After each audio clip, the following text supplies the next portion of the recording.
one man one vote is impossible. waa sheeko waa khayaali haddii cidi tiraahdo waa samaynaynaa meelaha laga samayn karo waxaa ugu sahlan Puntland oo kale waa peaceful meel nabada weeye wadanka inta kale waqti in badan wadanka waa la haystaayo nabad ma Somaliland dibba joogtaba marka yani waxa ka horeysa civic education voter registration census مقتهي اسكسر ما ورما وين فوت مقتهي قفكو فوت يا صاحب كان إنه يعني فورر وفوديكر مركب حاسين بتشران it will take I can say even the next 4 years حتى صورة قلمه مركب واسك هذا الويا بلون واحد صح معها one person one vote ده كان الوريرين يا أنت كان شو هاي 4.5 أنا هذا أنت ممكن بدل أن تشوف شو اللي كلا قصته ولا صعد 4.5 لأن هو واحد أضحهم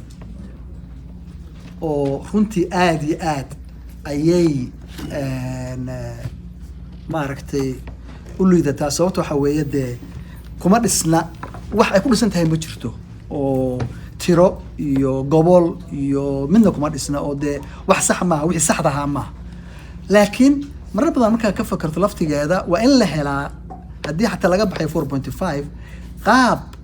دتك minorities كاهي أي كوهري كران يعني representation كوهري كران for example دتك اللي هيب صوحه ورoots كحق الويا أنا roots بالي هذا تطبح اللي بان بيليه 7 دتك اللي هذا شرير وينته سوماليا وحيليه تضبط haddii hadda la yiraahdo gobolada la aadaya iyo majority waa voodaysa xagee ka soo galaya it's very difficult so as a democracy is the role of the majority and protection of the minority rights so waa in la helaa qaab dadkaasi laftigoodu ay ku helaan representation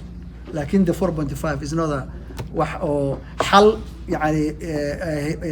xal bay ahayd ma ahayn wixii sax maaha waqtiga wax wixii saxda ah oo